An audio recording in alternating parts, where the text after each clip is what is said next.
of Mr. Subhash Desai's own writ petition 493 of 2022.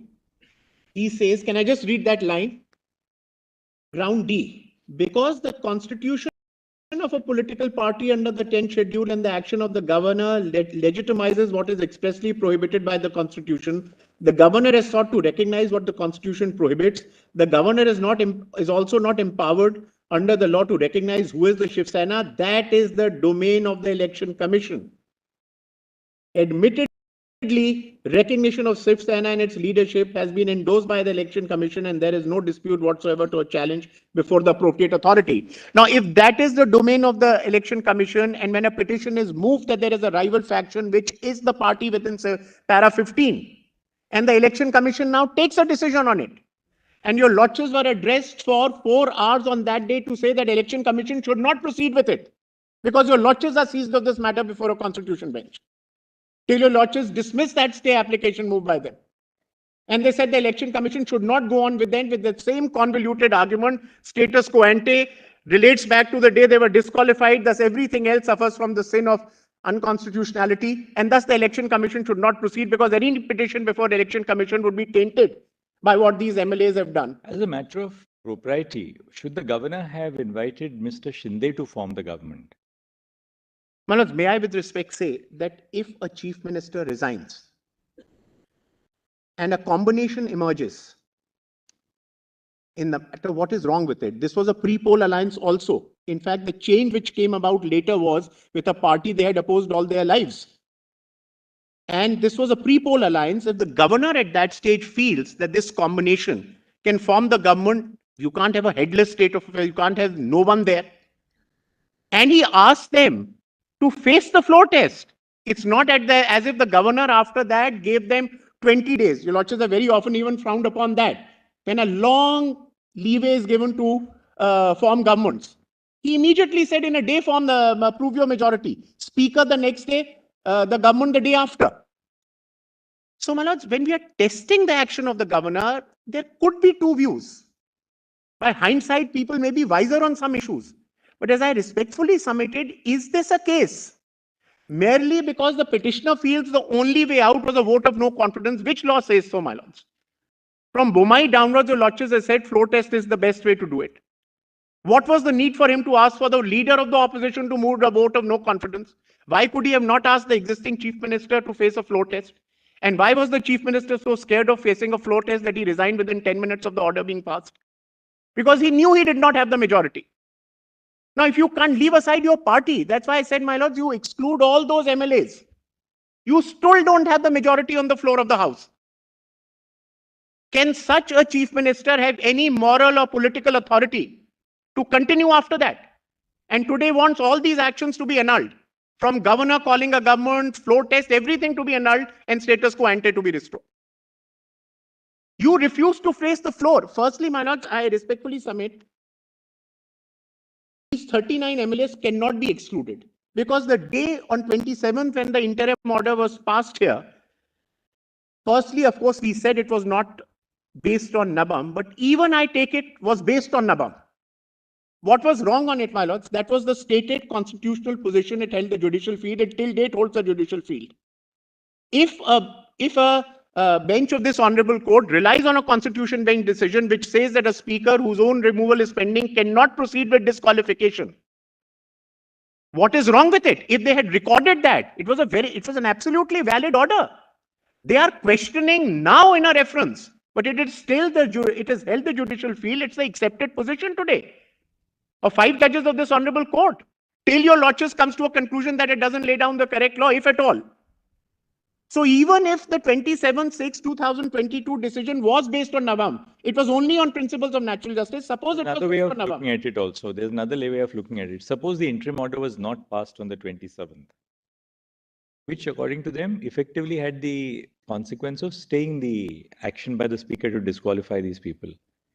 And take it at its worst that therefore the speaker would have disqualified these persons.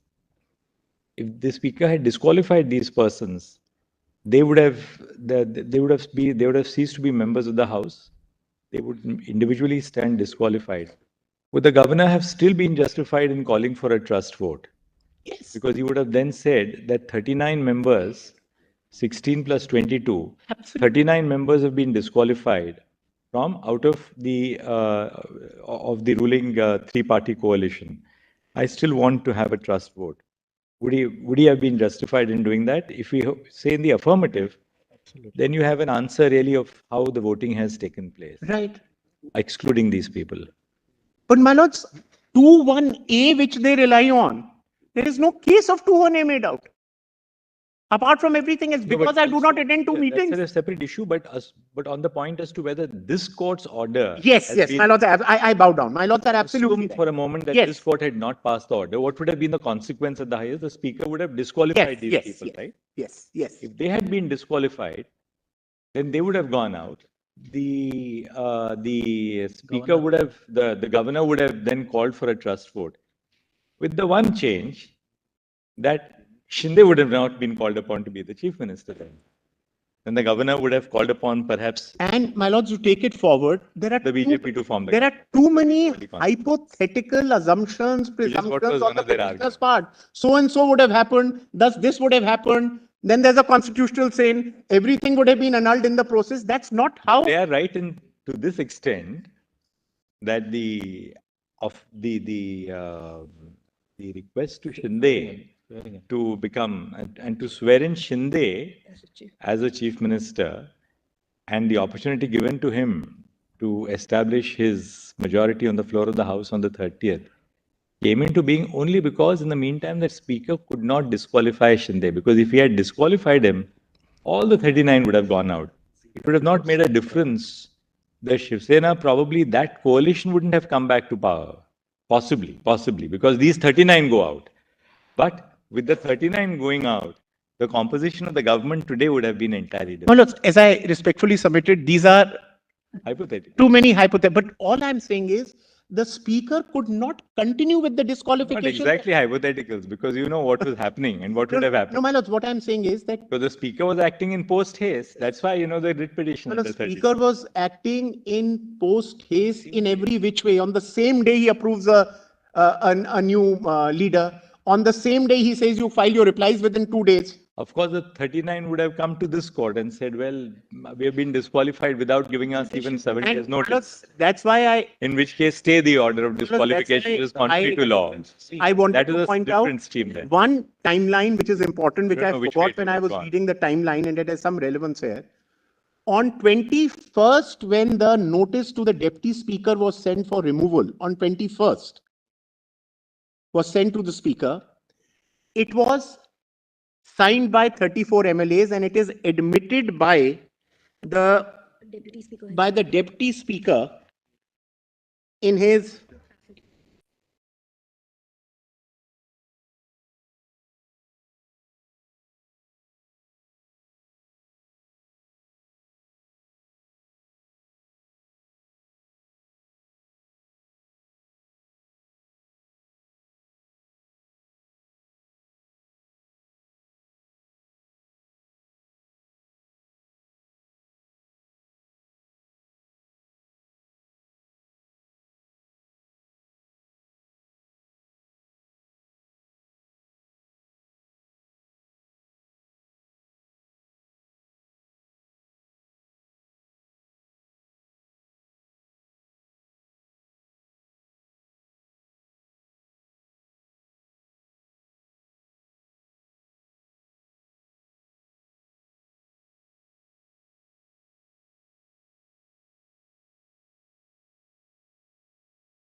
apart from removing the 39 or whatever the 3 independents, they were actually running away from actuals. 13 of the people who were supporting them also abstained. 16 abstentions were there. 13 of them were their own people who were supporting them abstained. That is how they came to 99 on that day. Please, my lords. You're saying something? My lords, the second page, where if your lordships were to see the first chart, votes against Mr. Eknath Shinde, 19. This is a 99. These are, my lords, the 13 people of the 16 who abstained. 24 abstained, 13. 13 were from Agadi, the NCP. Of the 24 who abstained, Yes. 13 of the other group. Yes. So quite apart from the 42 being deleted, your own people were not there to support your government.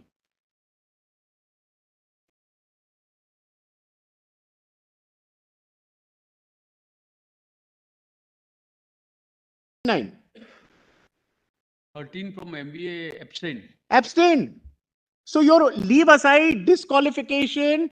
I have even given charts that if you exclude the disqualified members, still we win. But here are people who are supporting you. Even they abstained.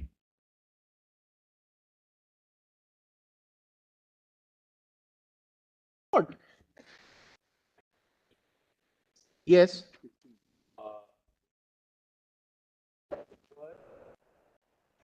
Yes.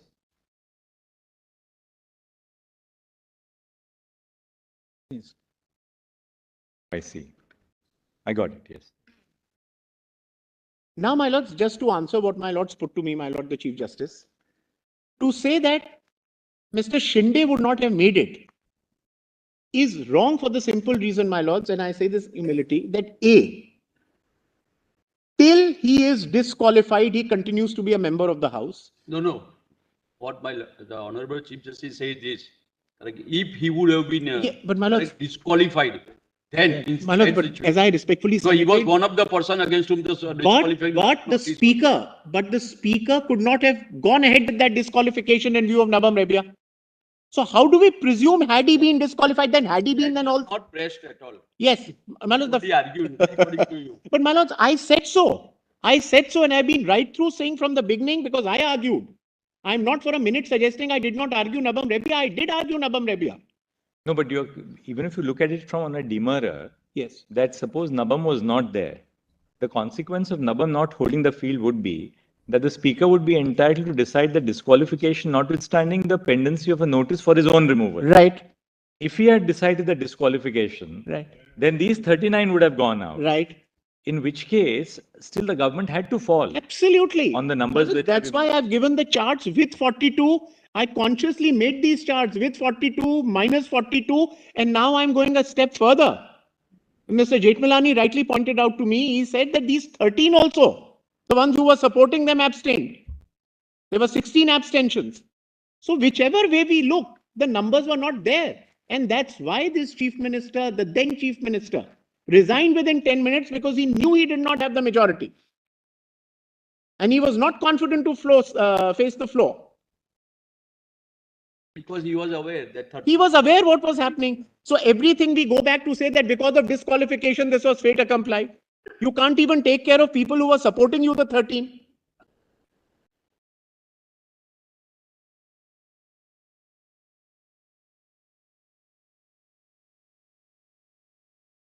also. So far as Nabam Rebia is correct, the order dated 27/6.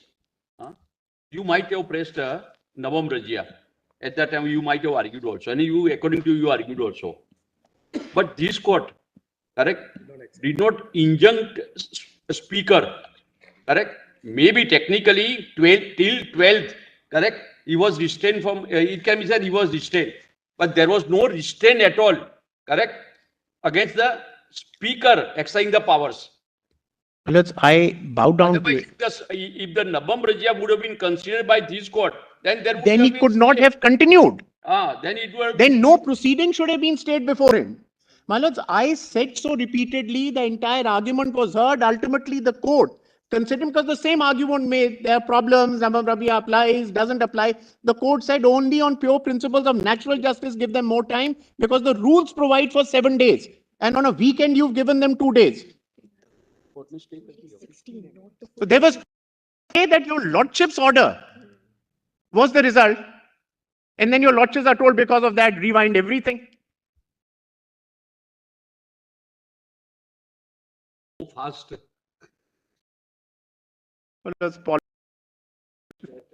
That is why it is. In fact, my lords, that's why in para 78, your lordships say of Shivraj Singh Chauhan, timing on a particular date, what happens, in whose favor, what tilts, that's politics. And they say that's none of the concern of the court. The court, that's what your lordships records in para 78 of Shivraj Singh Chauhan.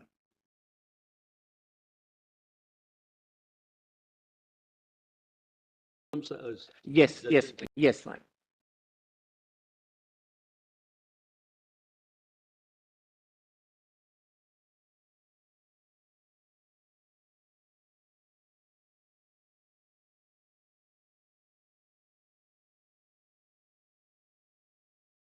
With this, but another argument which was made was that even in our notice to the speaker, we had not mentioned anything about majority. There's a specific paragraph in the letter to the deputy speaker that he has lost the majority. So to say that we had not mentioned it is factually incorrect. And as far as notice to the speaker is concerned, my lord, that's the last point before I go to the case law. 21st, I give a notice. The deputy speaker files an affidavit in this court that that notice was received. Secondly, on 22nd of June, a hand-delivered copy is given. An email is sent to which apparently the speaker comes, and that day Dr. Dhawan appeared. He appeared in court and said that to this, it was not from an authorized email. So we pointed out that there is Rule 18 of the Maharashtra Legislative Assembly rules, which just talks about a signed notice being given. There's no other restriction on it. So even if we exclude the 24th, 21st we send, the deputy speaker accepts that such a notice was given. 22nd, a hand-delivered copy is given with a stamp, which we showed to the court when we went. So he said, what are you talking about not receiving a copy? This is a hand-delivered with a stamp. And on 23rd is the disqualification petition. And that is why, my lords, I said the scope for misuse of disqualification is enormous, and that is exactly what was sought to be done. You knew there was discontent. You knew it was simmering. You knew it reached its culmination on 21st with a resolution being passed at the meeting that overwhelmingly the cadres were not happy with this coalition, and you knew that the next sequitur to this will be a trust vote. You immediately move a disqualification petition, and the speaker on the very same day accepts your person, and then 2 days later I am told file a reply. It's under those circumstances that I came, because repeatedly your lordships are told constitutional propriety, morality, abuse. If at all there has been abuse in this matter, my lords, it has been by the regime then in power and the then deputy speaker, with the hurry that they moved, that they did not even follow the basic norms of natural justice. If the 7 days were required, what was the hurry in giving 2 days? And the only argument the other side had was that in one of the matters your lordships have held that even 2 days was enough. So I'll also cite 5 judgments to say that 2 days were not enough. Where your lordships have said there's no straitjacket formula, it has to be seen in the facts of every case. That takes us nowhere. But given the facts, what was this great hurry that over a weekend you wanted replies to be filed? That's what led to our 32 being filed. Quite apart from the fact that Quixote was not a bar to us, because Quixote works if you're seized of a matter, speaker is seized of the matter, you don't go to court. Not in a case where Nabam applies, that the speaker has a disqualification pending against him, removal pending against him, and he cannot proceed at all. It was in those circumstances that I came by way of a 32. Now, my lords, I'll come to the case law. Case law on the point. Yes, my lords.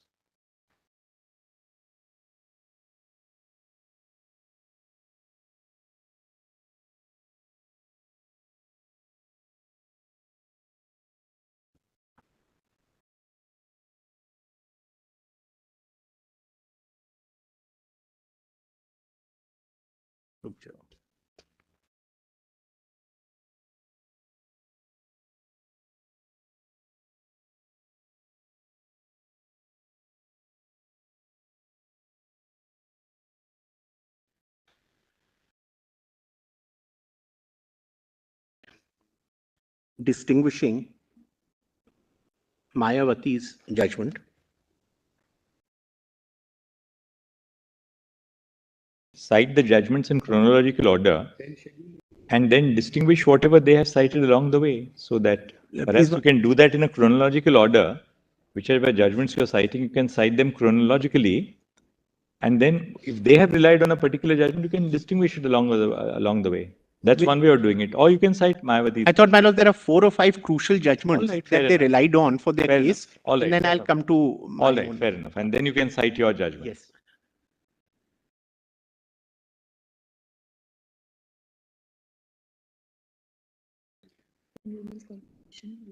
Judgment compilation volume 2. Well, in fact, if your lordships permit, I'll just very briefly tell your lordships of the facts. I won't bother your lordships with the paras at all. I'll give the facts. I've Right. I've but summed up the just- facts. Just give us the Yes, give us the yes, reference yes. in the compilation. That's all. So if you have to, Convenience compilation volume 2, 080. PDF page 1080.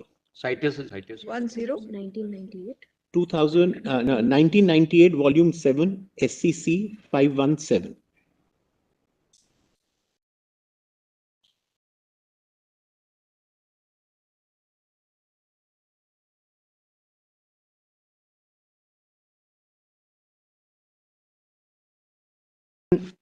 In 1996, my lords, in the general elections to the UP Legislative Assembly, no political party obtained an absolute majority case.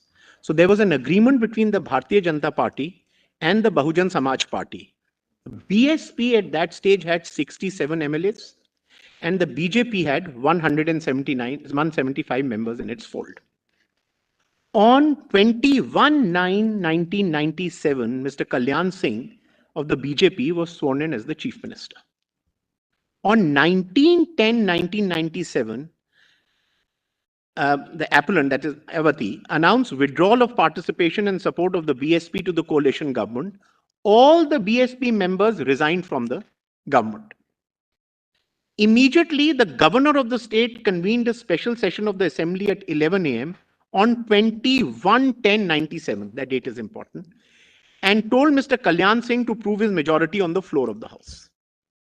After that, on 28/10/97, appellant issued a whip directing all BSP MLAs to remain present in the house throughout the proceedings on the next date and vote against the motion. That was the whip issued.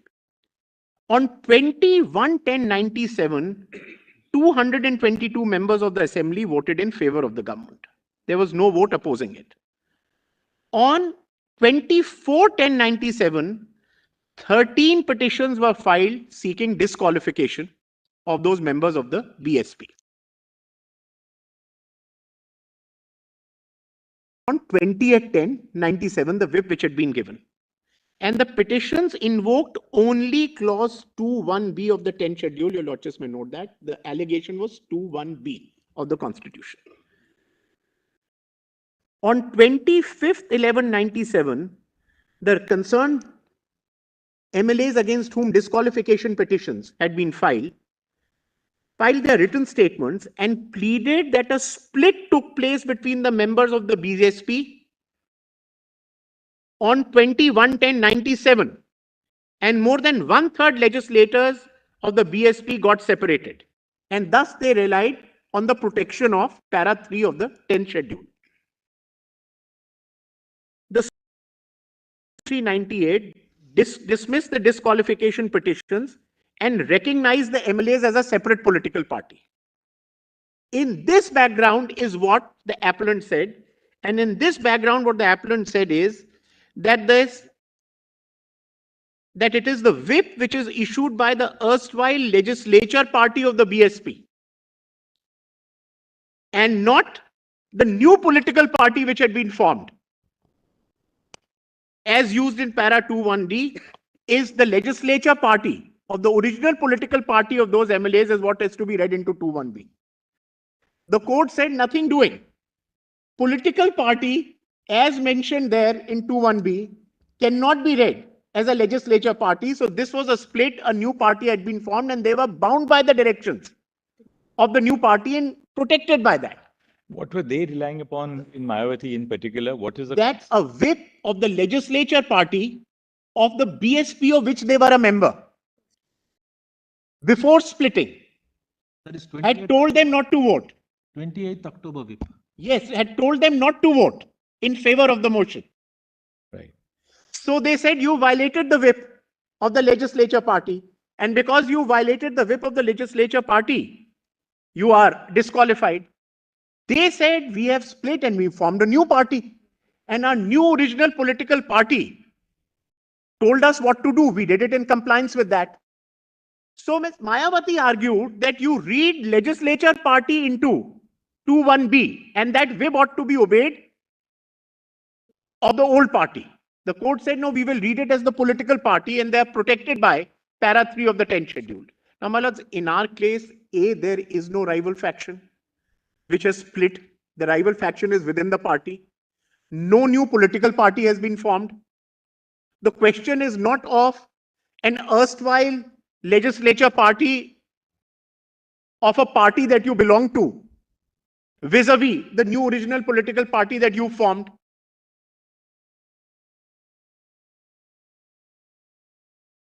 Point says that when interacts with the whip as appointed as per the rules conveyed by the leader, etc., should be ignored and we should look at some deeper other whip which the political party is appointed. That's not what it says.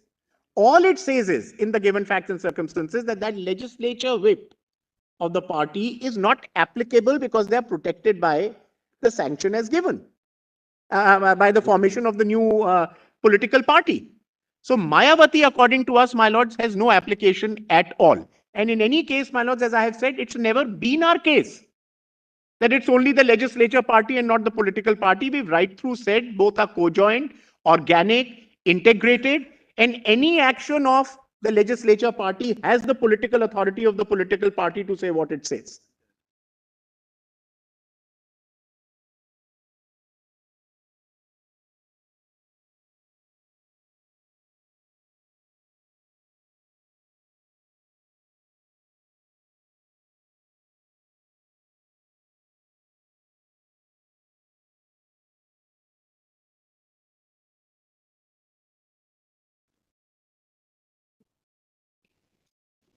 Volume 1, PDF page 834.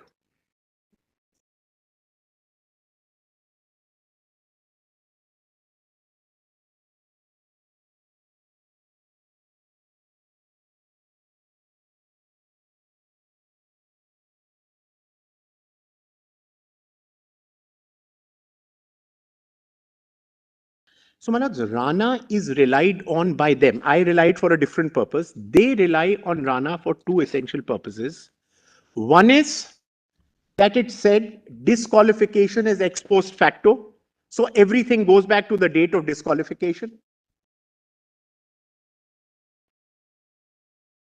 In an appropriate case, decided the issue of disqualification as a court of first instance rather than remanding the matter or letting the speaker decide. Those are the two grounds taken to rely on Rana. Now, my lords, just some facts. Quite apart from the second issue, my lords, the straight answer would be the matter was pending for 3 years in the High Court. The High Court then remanded it back. The Supreme Court said the assembly elections are at the end of the year. Rather than remanded, decide the matter. Those are peculiar facts, not that in every case you bypass the constitutional authority and come to the Supreme Court as a court of first instance.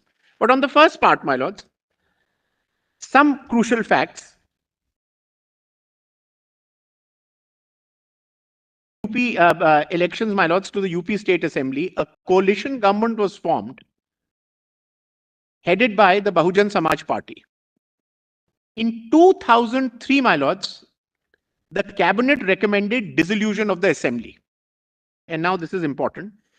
Before the resignation of the cabinet, my lords, on 27/8/2003, 13 MLAs of the BSP party met the governor and requested him to invite the leader of the Samajwadi party to form the government, the opposition to form the government. The governor acceded to the request.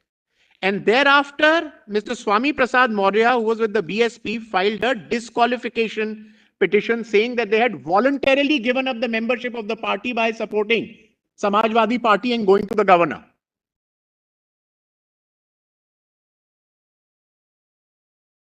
Three, 13 members, those 13 MLAs who had gone to the governor with the Samajwadi Party MLAs, fortified by another 24 MLAs, requested the speaker to recognize a split in the party, and the speaker recognized the split in the party. The Supreme Court said that split and to be entitled to the benefits and protection of para 3 of the 10th schedule is an event which happened later.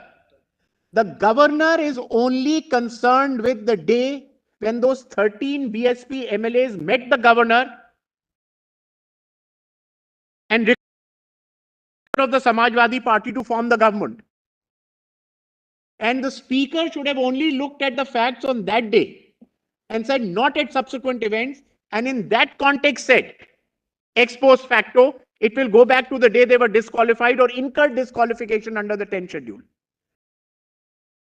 It could have never been the intent of the court, and it did not say so, that on one hand, the Supreme Court says that till disqualifications petitions are pending, you participate in all proceedings. On the other hand, the moment you're disqualified, all your actions are annulled. So ex post facto was specific because the speaker started looking at subsequent events. The speaker started looking at a split which had not happened on that day. And they said this is an overt 2-1A act, where you go to the governor, request him to get the Samajwadi Party to form the government. It was in that context. The other part of Rajender Rana, I pointed out to my lords that, now my lords, another judgment.